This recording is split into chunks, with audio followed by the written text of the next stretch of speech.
환영해주세요. 안녕하세요. 저는 천안 행복주는원의 원장을 맡고 있는 유성훈이라고 합니다. 오늘 이렇게 토크 콘서트라고 하니까 굉장히 거창한데요.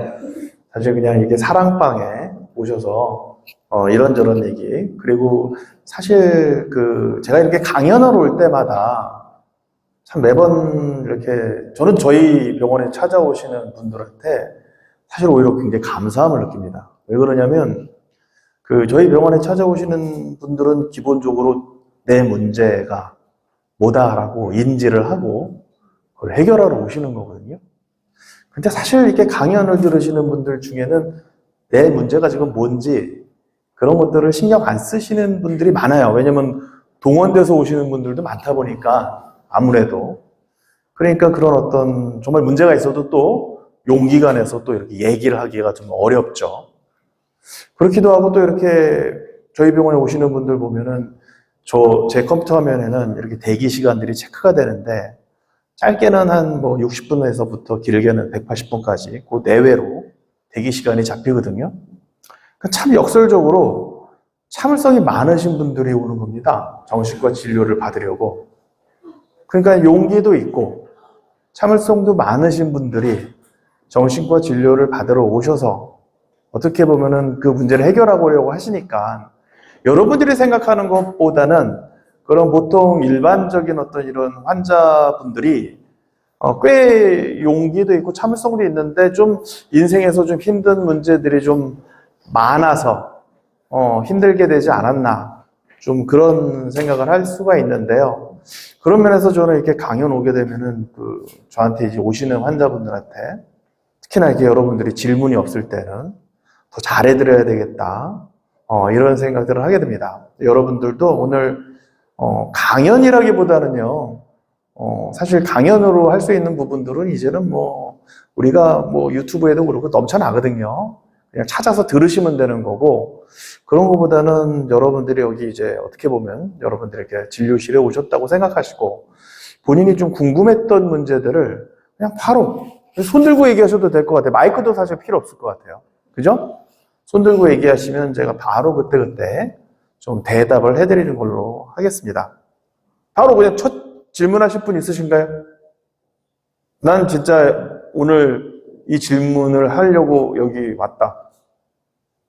없으시면은 제가 좀 정신과에 대해서 좀 말씀을 좀 드릴게요. 여러분들이 알던 정신과랑 지금의 정신과는 많이 달라졌습니다. 여러분들이 보시기에도 주변에서 이렇게 언론에서도 그렇고 요즘에 이제 정신과 이용에 대해서 정신과 병원 예약하기도 힘들고 그런 얘기들도 많이 들으시는데 왜 그렇게 됐냐? 저도 이제 나이가 50이 넘었으니까 제가 어릴 때라든지 제가 청소년일 때 그렇게 정신과라는 게 이렇게 필요하고 그러진 않았었거든요. 근데 요즘에 와서 이렇게 다 사람들이 이렇게 정신과 세월호부터도 그렇고 왜 그런 문제들이 나왔냐? 이건 이제 우리나라가 점점 옛날에 못 살던 시대에서 선진국으로 변하면서 머리 쓰는 사회가 됐다는 걸 의미합니다. 두뇌를 쓰는 사회가 됐다는 거죠. 심장이나 위를 다루는 게 내과죠. 뼈나 관절을 다루는 게 정형외과죠. 이 두뇌의 기능을 다루는 게 정신과입니다.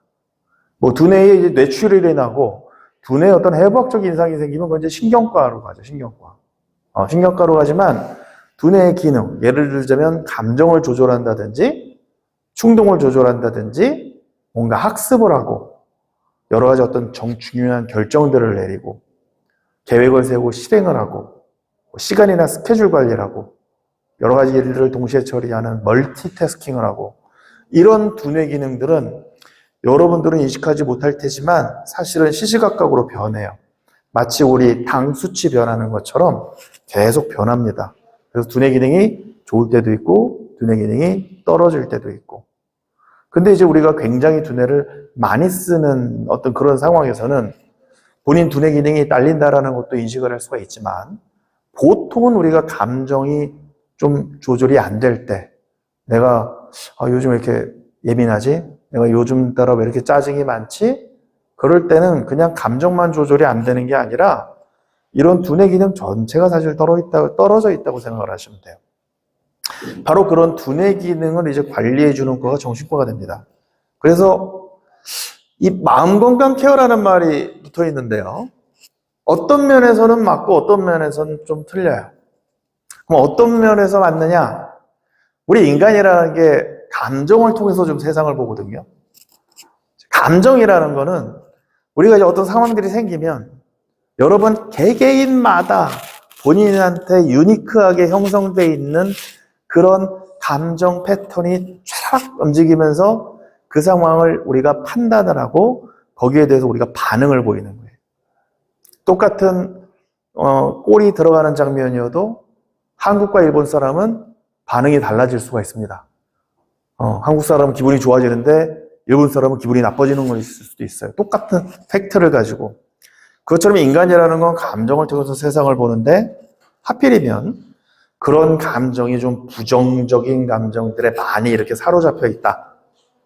뭔가 불안하고 우울하고 화가 나 있고 좌절감도 많고 그러면 내 인생도 그런 일들에 포커스를 맞추게 돼요.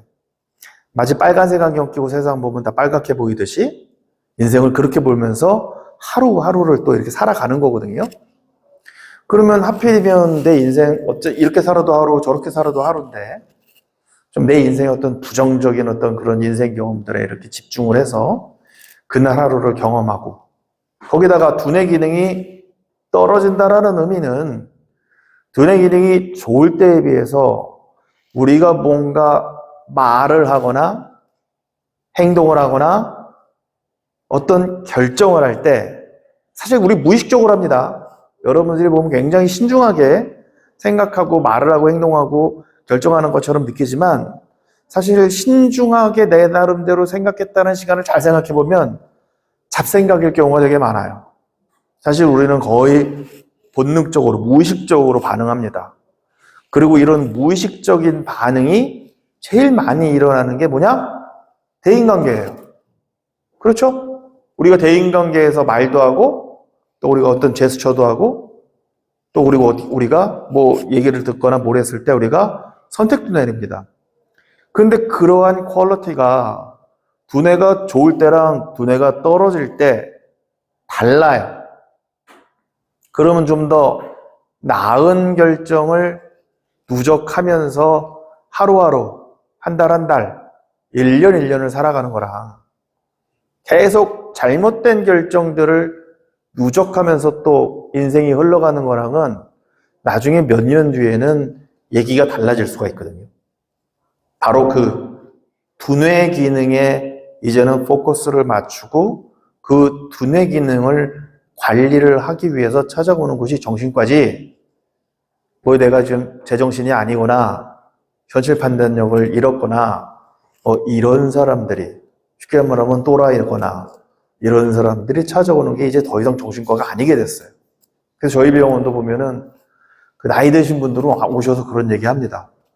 아니 저기 젊은 사람들, 저 멀쩡한 사람들이 도대체 뭐가 문제라서 여기 와 있냐고. 보통 이제 나이 드신 분들은 요즘은요, 치매 때문에 많이 와요. 치매 때문에. 여기도 이제 연세가 이제 그런 연세가 되시는 분들이 있는데, 이제 40이 넘어가기 시작하면 이제 중간에 잠을 자꾸만 깨게 되거든요. 그건 본능이에요, 본능. 왜? 우리 인간도 동물이잖아요. 우리 인간도 동물인데, 우리 인간은 맹수는 아니거든요.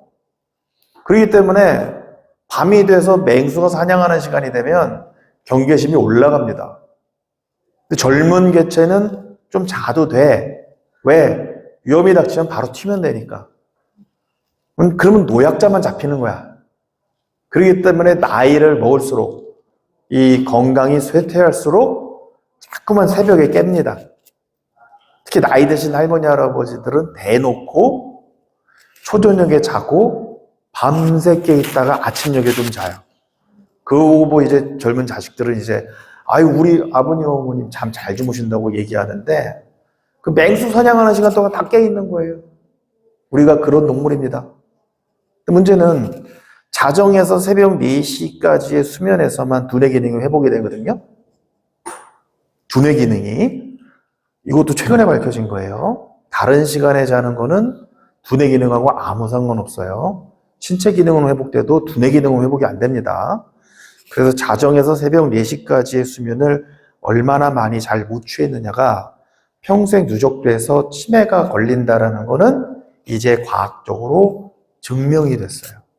그러다 보니까 이제 이 나이 드신 분들이 여러분들보다 유튜브를 더 잘 활용하세요. 어디서 또 그렇게 다 알고, 잠 잘 자야 된다고 치매 예방하려면 병원에 이제 찾아오셔서 요즘은 그래서 이제 불면증으로 찾아오시는 분들도 꽤 많아요. 치매 예방 때문에. 왜냐면 치매를 예방할 수 있는 과학적인 방법이 수면밖에, 12시에서 새벽 4시까지 수면 잘 취하는 것밖에 현재로서는 없어요. 수면에 대한 연구가 많아지면서 특히 10시 반 정도면 자야 심혈관계 질환이 25% 정도 이제 절감이 된다, 예방이 된다. 뭐 이런 얘기도 있습니다. 여기도 지금 보면 이제 마음건강 케어라고 돼 있고, 헐트 헬스 케어라고 돼 있죠? 헐트는 아니죠. 심장이죠, 저거는. 그래서 이제 심혈관계에 대한 얘기도 제가 이렇게 같이 드리는 거예요. 잘못 썼다고 또 말하실까봐. 근데 이 심혈관계 문제는 그래도 내과적인 의학 기술이 많이 발달을 해서 그래도 뭐 시술을 받든지 약을 먹든지 할 수가 있어요. 근데 치매는 약이 없습니다. 이 치매 약이라고 불리지만 사실 그거 다 가라예요. 효과 없습니다. 근데 치매약을 써야지만 뭐 치매에 대한 혜택을 주기도 할 뿐더러 그냥 행여나고 쓰는 거예요. 냉정히 말하면 없습니다. 뭐 뇌혈관 개선제, 뇌 영양제 다 그런 거 없어요. 마치 예전에 우리나라 그 이가탄이나 이런 게 우리나라에서나 그것이 잇몸약으로 팔리지, 프랑스나 그 원재료를 수입해오는 프랑스나 이런 데서 건강기능식품이죠. 이제 그런 것처럼 안타깝지만 치매를 예방하는 방법은 잠잘 자는 것밖에 없는 상황이에요. 그렇기 때문에 여러분들도 혹시나 그 시간에 깨신다면 이제 그런 향후에, 왜냐면 치매는 약이 없으니까. 더더군다나 또 재밌는 얘기 하나 해드려요. 제가 이렇게 보니까 성선설, 성악설 아시죠? 저는 그 두 가지가 다 맞는 것 같아요. 어떤 사람은 성선설로 태어나고 어떤 사람은 성악설로 태어나는 거야. 근데 이제 태어나서 교육을 받으면서 나름대로 이제 성숙한 행동들을 하는 쪽으로 이렇게 되는 거지. 그런데 치매 걸리잖아요? 그럼 자기 본성이 드러나요. 그래서 이쁜 치매가 있고 얄미운 치매가 있는 거야. 근데 자기가 여기서 성선설로 태어났다고 자신할 수 있는 사람이 있어요? 만약에 내가 성악설로 태어난 사람인데 지금 내가 그나마 교육받고 지금 착한 척하고 살고 있어. 나중에 치매 걸리면 이제 요양보호사들한테도 이제 박대받아요, 이제. 그렇거든요. 치매라는 거. 그러니까 치매는 안 걸리게 하는 게 상책입니다. 그래서 저는 교대 근무하시거나 좀 이렇게 어떻게 보면 일 때문에, 왜냐면 자영업 하시는 분들 보면은 여러분들이 공무원이니까 진짜 어떤 의미에서 그런 면에서 팔자가 좋으신데, 자영업 하시는 분들은 일이 11시, 12시 끝나요. 집에 오시면 새벽 1시래. 너무 안타까워요. 그래도 좀 그 말씀 드려요. 왜냐면 나중에 혹시라도 열심히 해서 이제 돈을 좀 버시게 되면 좀 생활 패턴을 좀 건강하게 바꿀 수 있는 그런 직업으로 좀 바꾸시라고. 그 교대 근무는 무조건 안 좋습니다. 그리고 여러분들 중에 혹시라도 이런 좋은 팔자를 갖고 계신데도 불구하고 좀 밤에 잠을 안 주무시는 분들이 있다면 좀 반성하셔야 돼요. 그러면 두뇌 기능에 대해서 왜 이렇게 문제가 되는 세상이 됐느냐? 옛날에 비해서 이제 우리나라가 머리를 많이 써야 되는 사회가 됐어요. 이제 노인들도 키오스크 할 줄 알아야 돼. 아니면은 주문을 못 해. SRT나 KTX 다 노인들은 서서 가죠. 표를 예매를 못 해. 현장 가서 표 사면 다 입석이야. 노인들은 서서 가고 청년들은 앉아서 갑니다. 머리 써야 돼요. 더더군다나 산업이 고도화될수록 내가 배울 때까지만 해도 1차 산업, 2차 산업, 3차 산업까지밖에 없었는데 요즘은 뭐 6차, 7차, 8차 이렇게 얘기하죠. 그 차수가 올라갈수록 머리를 써야 돼요. 머리를. 그러니 두뇌 기능을 잘 관리해서 높은 두뇌 기능으로 살지 못한다면, 뭐 태어나기를 지능이 굉장히 높게 두뇌 기능이 좋게 태어났으면 뭐 제일 감사한 일입니다만, 만약에 자기가 그렇게 태어나지 못했다면은 현행 내가 갖고 있는 두뇌 기능이라도 최적으로 써야 될 거 아니에요. 그죠?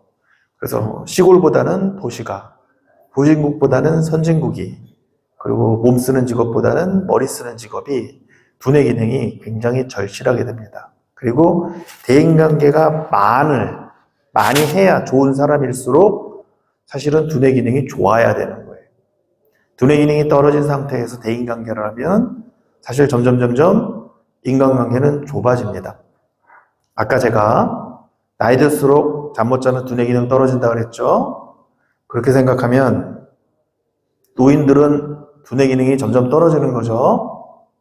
두뇌 기능이 점점 떨어지는데 대인관계 기능도 떨어지겠죠. 괜히 노인 되면 고립이 되는 게 아니에요. 대인관계도 좁아지고. 그래서 여러분들의 두뇌 기능이 좀 떨어지는 것 같다. 그러면 그런 해결책을 지금 찾아주고 있는 게 정신과고, 옛날에는 사실은 정신과에서 그런 역할을 사실 못했었어요. 왜냐면 제대로 된 약도 없었고 그냥 뭐 말해주는 것밖에 없었지. 그냥 마치 해열제가 있는데, 지금이야 해열제 먹으면 되지만 옛날에 해열제 별게 없었을 때는 우리가 다 물수건 머리에 얹어주고 그랬잖아요. 그죠? 기억하시는 분들이 있을지 모르겠지만 옛날에는 다 집집마다 이렇게 고무에다가 물 넣을 수 있게 돼서 입고 막고, 그거 배구자기도 하고, 진짜 대야에다가 다라이에다가 이렇게 물 이렇게 해가 무슨 이마에도 얹어주고 그랬었잖아요. 요즘 누가 그렇게 합니까? 약 먹지. 그러니까 옛날의 정신과는 좀 그랬는데, 지금의 정신과는 좀 그런 걸 과학적으로 도와줄 수 있는 과가 돼버렸어요. 그럼 그렇게 된 게 의사들이 연구를 많이 해서 그렇게 됐냐? 아니에요. AI가 발달하지 않았습니까? AI 연구 때문에 그럼 뭐 마이크로소프트나 뭐 페이스북이나 구글이나 아마존이나 이런 유수의 그런 굴지의 대기업들이 이 뇌과학에다가 20년 전부터 천막적인 돈을 쏟아부었어요. 그래서 뇌에 대해서 많이 알게 됐습니다. 그러다 보니까는 정신과는 곁다리로 이렇게 성장을 하게 된 거지, 사실 정신과가 만약에 그런 AI와 관련된 뇌과학의 혁명이 없었다면 지금도 여러분들한테 그냥 힐링, 그냥 좋은 말씀 해드리는 그런 과로밖에 안 남았을 거고, 뭐 이게 정신과 가기가 그렇게 어렵지도 않았을 거예요. 근데 요즘은 정신과가 그걸 해주는 데다 보니까 스트레스를 좀 많이 받는 사람들, 그리고 아까 제가 말씀드린 것처럼 내가 두뇌 기능이 언제 떨어져 있는지 사실 감지를 잘 할 수가 없는데, 두뇌 기능이 떨어진 상태에서 자꾸만 잘못된 판단을 하고 내 인생에서 어두운 면이나 안 좋은 면에 자꾸만 집중을 하고 하게 되면 자기 인생이 정말 힘들게 느껴지거든. 자존감도 떨어지고 자신감도 떨어지고, 그러다 보면 정말 안 좋은 판단, 나한테 정말로 해서는 안 될 그런 생각들도 할 수 있고 그런 거거든요. 근데 그런 생각이 갑자기 딱 드는 게 아닙니다. 요즘은 옛날하고 달라서 자살한 사람들의 SNS를 뒤져볼 수가 있거든요. 옛날에는 뭐 자살하기 전에 뭐 징조가 있고 뭐 그랬는데요. 자살한 사람들 SNS를 뒤져보니까 바로 그 당일날까지도, 뭐 전날까지도 그냥 아무 문제 없듯이 살았어. 가족이랑 끝까지 자기 도리를 하다가, 자기의 일상생활을 하다가 그냥 가는 거예요. 예측할 수가 없습니다, 주변에서. 본인만 알아. 본인만. 그렇기 때문에 본인이 점점 그런 마음의 여유를 잃어가고 내가 나같지 않다는 생각이 들게 되면 그때는 좀 용기를 좀 내셔야 됩니다.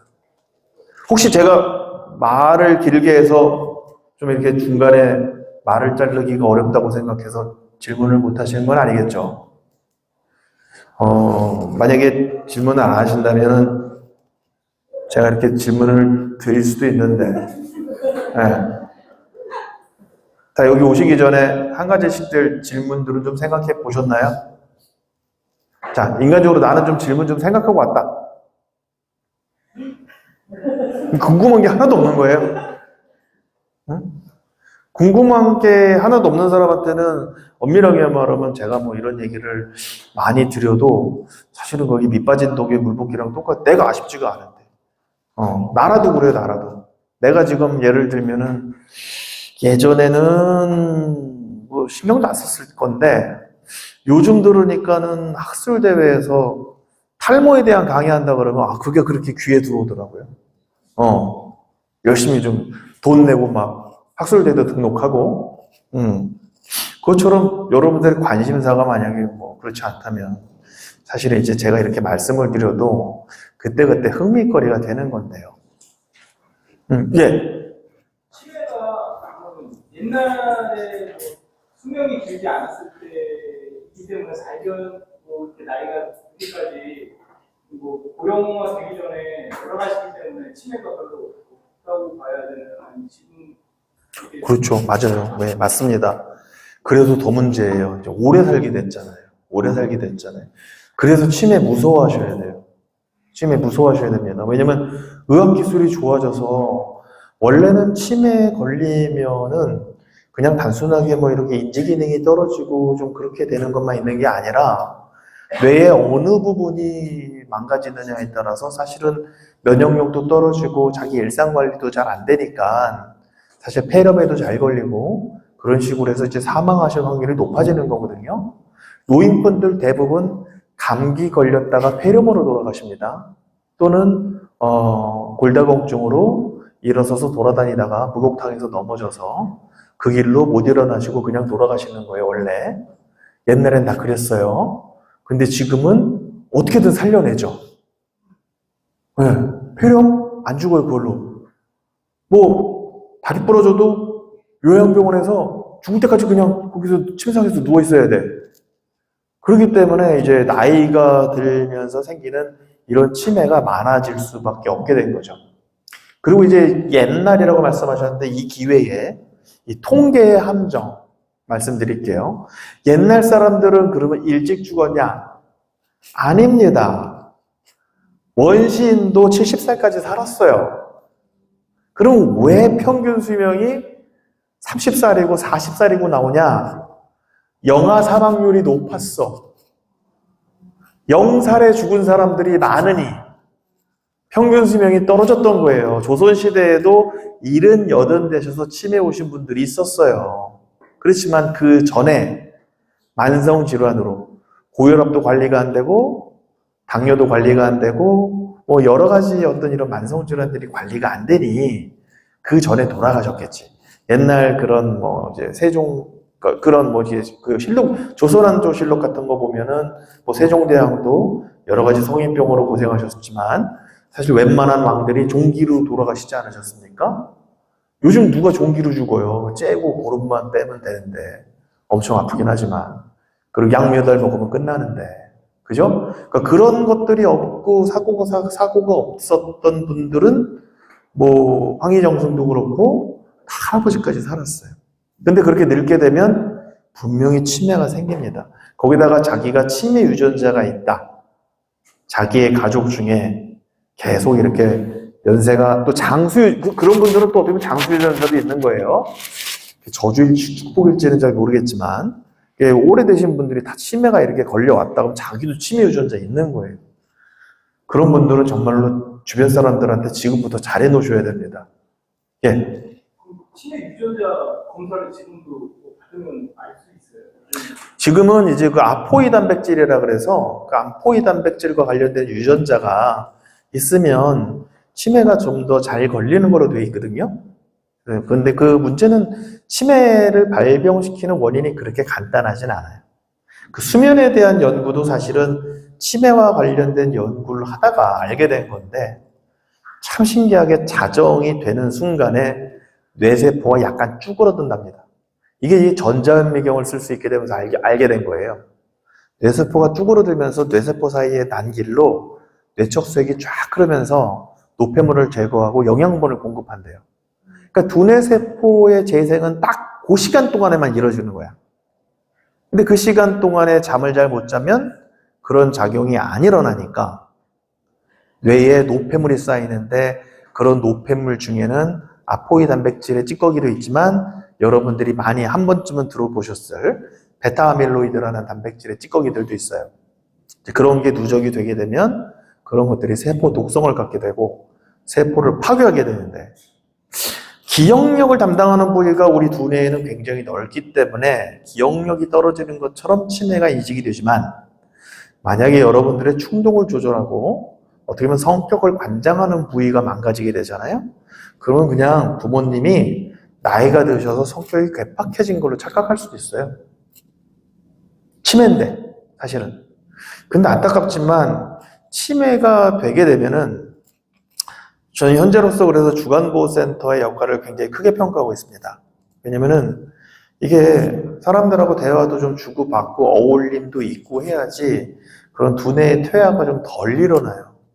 근데 치매가 걸리게 되면 친구들하고도 못 놀거든요. 친구들이 놀아주나? 정신이 왔다 갔다 하는데 자식들이라고 또 바쁘잖아요. 자식들이 뭐 거기서 뭐 다 얘기해 주겠습니까? 그러다 보니까 더 고립이 되고 말을 안 하게 되고 그럼 단어도 까먹어요. 쓰던 단어도 까먹어. 치매 증상이 더 악화되는 거죠. 그래서 실제로 난청이 있으신 분들은 치매가 더 빨리 진행됩니다. 그래서 보통 보면 이제 어르신들이 자존심 때문에 뭐 임플란트까지 받아들여도 돋보기까지는 받아들여도 보청기까지는 내가 양보가 안 된다. 그러신 분들 계시거든요. 보청기를 최대한 늦게 하시려고 그래. 왜? 나한테 손해나는 게 없어. 왜? 듣기 싫은 말 안 들려. 내가 듣고 싶은 말만 들으면 돼. 근데 문제는 그렇게 해갖고서는 난청이 되잖아요? 그러면 내가 쓰던 단어들을 안 쓰게 되면 점점 까먹게 돼요. 여기도 이미 그런 분들 계세요. 여러분들 여기서 보면 어떤 단어가 갑자기 안 떠오른다? 그거 100% 안 쓰던 단어예요. 그게 뭐 머릿속에 저장이 돼 있어서 계속 내가 늙어 죽는 한 그게 머릿속에서 떠오르는 게 아닙니다. 한 번씩은 다 써줘야 그걸 안 까먹고 갖고 있는 건데 그걸 오랫동안 안 쓰게 되면 우리 머릿속에서 그 단어가 사라져가기 시작해요. 그러면 그렇게 대화를 남들하고 많이 못한 사람들은 머릿속에서 그 단어가 얼마나 많이 사라졌겠어. 그런 분들은 혼자서 책이라도 읽으셔야 되거든요. 독서로도 하면서 자기 목소리로라도 귀에 입력이 돼야 되는데 그러신 분들이 많지는 않죠. 우리 치매에 대해서 좀 벌써부터 혹시 성악설로 태어나셨을까봐 걱정하시죠. 예, 저도 걱정이긴 합니다. 치매를 걱정하실 나이는 아니신 것 같고. 또 다른 고민. 예. 제가 최근에 개명된 무게의 날을 지을 때 보는데요. 그런 뇌를 자극하면 그런 천재능력 프로젝트가 가능하고 그러니까 드라마죠. 아니, 뇌를 자극하면은 뭐 천재가 되면야 뭐 다 뇌 자극하지 뭐. 그죠? 다 그래서 일론 머스크처럼 되죠 뭐. 그건 아니고요. 아직까지는 뭐 그런 부분은 SF의 영역이고요. 단 이제 여러분한테 이제 머리 좋은 얘기 나왔으니까 여러분들한테 좀 드리고 싶은 말이 IQ. 그죠? 어떤 사람은 나는 뭐 IQ가 원래는 160인데 공부를 안 해서 성적이 안 나오네 뭐 이런 얘기 하시는 분들도 계시지만 그 IQ가 벌써 이게 시대가 바뀌면서 개념이 바뀌었어요. 그래서 지금 현재 하는 IQ 검사로도 이 IQ를 측정해내기가 어렵습니다. 그래서 간혹 가다 보면 부모님들이 우리 애가 머리가 나쁘진 않은데 왜 이렇게 애들하고 못 지내고 사회성이 떨어지느냐 그런 얘기를 하는데 현재 이제 시대가 변했지 않습니까? 현재는 옛날의 IQ 검사는 기억력 위주로 평가가 됐어요. 그러니까 기억 잘하는 사람은 무조건 IQ가 좋게 나와. 그러니까 공부 잘하는 애들은 IQ 좋게 나와 무조건. 특히나 초등학교 때는 다 기억하는 거지 사고력이 아니거든요.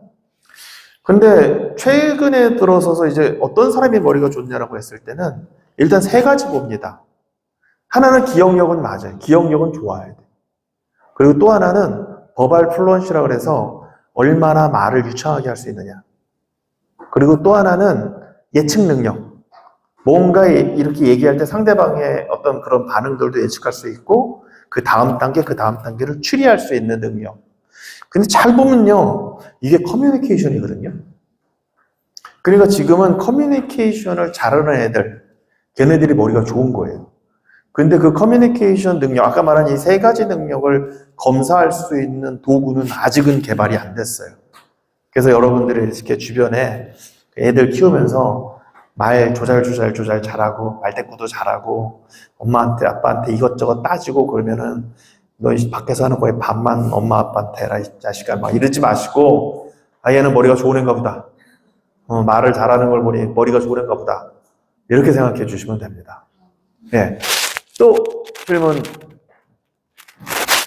보니까 제가 미리 받은 질문 중에 어떤 몇 가지 질문이 있거든요. 근데 뭐 사실은 그 몇 가지 질문들을 제가 이렇게 좀 테마를 살펴보니까 정신과에 와서 고생하지 않고 뭔가를 얻어보겠다라는 약간 공짜 심리가 공짜로 뭔가를 얻어보겠다. 약을 안 먹고 좋아질 수 있는 방법은 없나요? 뭐 이런 걸 물어보시더라고요. 그래서 그거는 그냥 다 그렇고, 또 어떤 분은 일과 육아 둘 다가 힘듭니다. 두 마리 토끼를 잡을 수 있는 방법은 없을까요? 사실 그분은 그냥 토끼를 잡으시는 게 더 빠르죠. 뭐 두 마리만 문제겠어요? 세 마리도 잡을 수 있고 네 마리도 잡을 수 있겠지. 못 찾죠. 일과 양육 어떻게 둘 다를 병행합니까? 사실 힘들어요. 일도 잘 못할 수밖에 없는 거고, 사실 양육도 잘 못할 수밖에 없는 거고, 그냥 또 그게 그 아이의 팔자인 거고, 그죠? 그것에 대해서 내가 일을 완벽하게 못한다고 한다 해서 내가 죽을 때 후회할 것도 아니고, 또 내가 양육을 완벽하게 못한다고 해서 애가 잘못 큰다는 보장도 없거든요. 그렇게 완벽함을 추구할 필요는 없어요. 그냥 나의 주어진 그런 현재에서 그냥 내가 할 수 있는 최선을 다하는 거지. 여기 혹시 여러분들이 태어나셨을 때 주변에서 아이고 얘가 왜 태어나서 이렇게 인생을 힘들게 할까 이렇게 주변에서 울고 뭐 좀 슬퍼하시고 그랬던 분들 혹시 계시나요? 왜냐면 그런 분들이 있으면 제가 지금부터 드리는 말씀을 못 드려서 여러분들의 탄생을 막 저주하고 막 안타까워하고 그런 분들은 안 계시죠? 제가 이제 얼마 전에 들은 말 중에 이제 보면 여러분들이 태어날 때 여러분들은 울고 여러분 주변에 있는 모든 사람들은 다 웃었대요. 그래서 이제 여러분들이 죽을 때 여러분 한 명만 본인 혼자만 웃고 나머지는 다 울면 그게 인생 괜찮게 사는 거라고 그러더라고요. 그죠? 그러면은 저는 그래서 그런 생각을 해봤어요. 그러면 좀 인생을 좀 괜찮게 산다라는 거는 뭐 어떻게 해야 될까? 어떻게 해야지 내 주변 사람들을 울게 하지? 그런 생각들을 좀 해봤는데 그렇다고 해서 제가 무슨 꼭 남들의 울음을 꼭 바라다거나 관종은 아닙니다. 근데 생각을 해봤는데 내가 뭔가 이게 힘이 되는 한 남에게 도움되는 일을 좀 많이 하고 지내면 되지 않나. 우리 성경 말씀에도 내 이웃을 내 몸처럼 사랑해라. 또 우리 불경 말씀에도 이웃에게 자비를 실천하고 보시를 향하여라. 이런 얘기들이 있지 않습니까? 다 그게 일관되게 통하는 것 같아요. 그렇게 생각한다면 일도 그렇고 육아도 그렇고 내가 뭔가 좀 아이에게 요렇게 하면 좀 도움이 될까? 그냥 그렇게 최선을 내가 내 능력 한에서 다 하면 되는 거고 일할 때도 내 동료들한테 내가 좀 이렇게 좀 마음 써주면 좀 동료한테 좀 도움이 되나? 그렇게 하면서 지내면서 이렇게 하루하루 인생의 시간들을 쌓아가면 그렇게 하면 되는 거지. 100점짜리 엄마, 100점짜리 직장인이 저는 될 필요는 없다고 생각합니다. 저는 그리고 전 대놓고 저기 이제 제가 레지던트 시절 때부터 알고 지냈던 분도 계시지만 저는 좀 많이 뺀질거리고 살았어요. 저는 제가 20대 후반부터도 제 인생의 목표는 70%만 쓰고 산다 했어요. 30%를 안 썼습니다, 항상. 그래서 제 교수님들이 저한테 항상 유 선생은 최선을 다하지 않는 것 같아. 좀 더 잘할 수 있을 것 같은데 안타까워 능력에 비해서 그렇게 하면 내가 낚일 줄 알았나 보지. 안 낚였습니다. 안 낚였습니다. 저는 이게 최선입니다. 그렇게 얘기했어요. 저는 그렇게 얘기했어요. 왜냐면, 인생을 그렇게 영끌해갖고 최선을 다하고 살면, 일단은, 이 사람들이 원하는 거는 내가 일에 100% 최선을 다해줬으면 하는 것 같은데, 아니, 나도 가정이 있고, 내 개인 생활이 있고, 그런데, 어떻게 최선을 다해요? 그리고 인생에 뭔 일이 생길 줄 알고. 그래서 저는 하루하루 그렇게 남기고 살았어요. 그래서 처음에 제가 개원을 할 때도, 저는 2008년도 개원했는데, 그때만 해도 이제 의사들이 공휴일도 진료하고, 주 6일 진료할 때, 월화수목금토 다 진료할 때, 그때 저는 제 친구와 함께, 우리는 주 4.5일 근무를 목표로 하자. 분기별로 휴가를 가자. 그러고서는 이제 주변에 이제 개원이 모임에서 이제 그런 얘기를 했더니, 이제 나이 드신 분들이, 이 젊은 놈들이 미쳤나, 이거 지금, 개원하기에 앞서서 성공할 생각을 안 하고 지금 놀궁리부터 하고 있다고. 그래서 사실 저희도 이게 잘못된 생각인가, 이런 생각도 했었어요. 근데 이제 저희는 그래서 야간 진료도 없고, 처음부터. 공휴일 진료도 없었고, 그렇게 했는데, 지금에 와서 후회 안 합니다. 뭐 이게 여우와 심포도처럼 합리화해서 그러는 게 아니라, 그렇게 하기 잘했다는 생각이 들어요. 계속 혹시 여기서 여러분 스스로가 너무 본인을 체근한다든지, 마치 주마가 편식으로 본인을 계속 체근하면서 더 잘할 수 있다고, 더 잘할 수 있다고, 어떻게 보면 그것도 자책감의 바탕을 두겠죠. 진짜 자책을 하는 거니까. 스스로한테 채찍질을 하는 거니까. 혹시 그렇게 사시는 분들이 있다거나, 또는 아이들에게도 만족하지 말아라. 히딩크 감독 봐라. I'm still hungry. 끝까지 노력해라. 혹시 그런 마인드로 이렇게 하시는 분들이 있다면, 조금 좀 그렇게 좀 여유를 갖고 사는 게, 특히나 지금 이제 우리 향후, 불경기가 굉장히 오래 계속될 거라 그러죠. 다행인 건 이제 공무원 분들이라서 다행이신 것 같아요. 이제 자영업자들은 지금 난리 났습니다. 이런 불경기에는 더더군다나 이렇게 영끌하는 건 아니죠. 조금 더 이렇게 좀 마음의 여유를 갖고 좀 일도 좀 줄이시고 약속도 좀 줄이시고, 일을 못 줄인다면 좀 개인적인 어떤 그런 부분들을 좀 줄이셔서 좀 게으른 시간들을 좀 마련해 주셨으면 하는 좀 그런 바람도 좀 말씀드립니다. 지금 저 혼자서 시간을 다, 할 수는 없고요. 그 다음. 2부를 할 것 같아요. 예. 그러면, 여기서 제가 마치고요. 휴식 시간을 좀 갖고 2부에서 제대로 된 토크 콘서트를 한번 해보도록 하겠습니다. 네, 감사합니다.